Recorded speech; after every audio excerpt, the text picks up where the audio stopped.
తగ్గింది. మా పాపకు పీసీఓడి ప్రాబ్లం ఉండేది, మా బాబుకి బ్యాక్ పెయిన్ ఉంటే బొక్కలు వస్తామని ఏడ్చేది మేడం.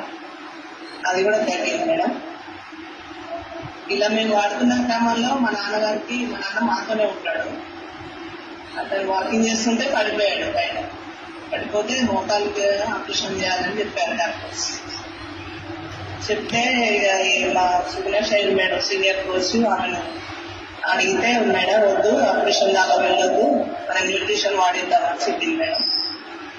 చెప్తే అందులో skin booster, joint pains, calcium అన్ని వాడిచ్చాం మేడం. 4 రోజుల నుండి కంటిన్యూగా వాడుతున్నాడు. సార్ ఈ కమ్యూనిటీ వెయిట్ లాస్ కోసం వచ్చాను సార్. నేను ఈ కమిటీ అనుకున్నారు మీరు? నేను ఈ కమిటీ ముందు 102 ఉన్నాను సార్. షుగర్, గ్యాస్ట్రిక్ సమస్య ఉంది, అట్లాగే వెరికోవైన్స్ ఉన్నాయి సార్. నేను వాకింగ్ చేశాను, జ్యూస్ తాగాను, వెజిటేబుల్ జ్యూస్ అన్ని తాగినా కానీ వెయిట్ లాస్ అవ్వట్లా.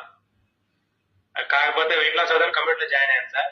ఈ కమిటీలో జాయిన్ అయిన తర్వాత లైఫ్ స్టైల్ కరెక్షన్ చేసుకోవడం వల్ల హెల్దీగా 22 కిలోలు వెయిట్ లాస్ అయ్యాను సార్. Super super. 22 కిలోలు బరువు తగ్గించుకున్నారంట. నారాయణ గారు హార్ట్ సింబల్స్ ఇవ్వండి అబ్బా, హార్ట్ సింబల్స్, క్లాప్ సింబల్స్ ఇవ్వండి సార్కి. అట్లాగే నా షుగర్ నార్మల్ చేసుకున్నాను సార్. డాక్టర్ గారు సలహా మేరకు నా టాబ్లెట్ ఆపేశాను. డాక్టర్ గారు ఆపమంటారు. ఎర్నీ ప్రాబ్లం ఉండే, దానివల్ల నేను కనెక్ట్ అయ్యాను మేడం. నాకు సారీ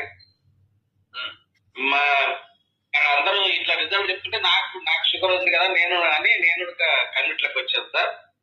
కమిట్లోకి వచ్చి బెస్ట్ రిజల్ట్ కంట్రోల్ చేస్తుంది. నాకు షుగర్ వచ్చిందంటేనే నేను మొత్తం షేక్ అయిపోయినా సార్. మొత్తం ఇక జీవితాంతం టాబ్లెట్ యూజ్ చేయాలన్న అందరూ అనేవాళ్ళు సార్. ఇప్పటికి కూడా కొంతమంది అదే కంటిన్యూగా చేస్తున్నారు సార్ టాబ్లెట్. అలాంటిది నేను టాబ్లెట్ యూజ్ మానేసిన సార్. డాక్టర్ సలహాతోనే నా కంట్రోల్ అయిపోయింది షుగర్. వెయిట్ కూడా 6-8 కేజీలు తగ్గాను సార్ నేను. ఇప్పుడు హెల్తీగా ఉంది సార్. ఈ ఫుడ్ అంటే అన్ని అట్లనే పెరుగుతాం వెయిట్, షేక్ ఒకటి ఏం అవసరం లేదు, అన్ని పిచ్చి అన్నారు సార్. మొత్తానికి అయితే చక్కగా చేసుకున్నారు మీరు. చక్కగా మీ కోచ్ చెప్పిన గైడెన్స్ లో వింటూ మంచి రిజల్ట్ అయితే తీసుకున్నారు. ఇంకెంత పెరగాలి మేడం మీరు వెయిట్? కరెక్ట్ వెయిట్ కి వచ్చారు సార్, 51 కేజెస్. ఐడల్ వెయిట్ వచ్చేసారు? వచ్చేసారు సార్. 8 months అవుతుంది. 51 కేజెస్ అట్లనే మెయింటైన్ చేస్తున్నా సార్. తగ్గలేదు, పెరగలేదు ఇప్పటివరకు. Super super, fantastic madam. మంచి రిజల్ట్ తీసుకున్నారు. బ్యాక్ పెయిన్ ప్రాబ్లం ఇట్లా నార్మల్ చేసుకున్నారు సార్. బ్యాక్ పెయిన్ కూడా నార్మల్ చేసుకున్నారు? అవును సార్. అంటే ఈ ప్రాసెస్ లో మీరు నార్మల్ చేసుకున్నారా మేడం? అంటే ఇంకేదైనా ఎక్స్ట్రా వర్క్ చేశారా? ఏ వర్క్ లేదు సార్ ఈ ప్రాసెస్.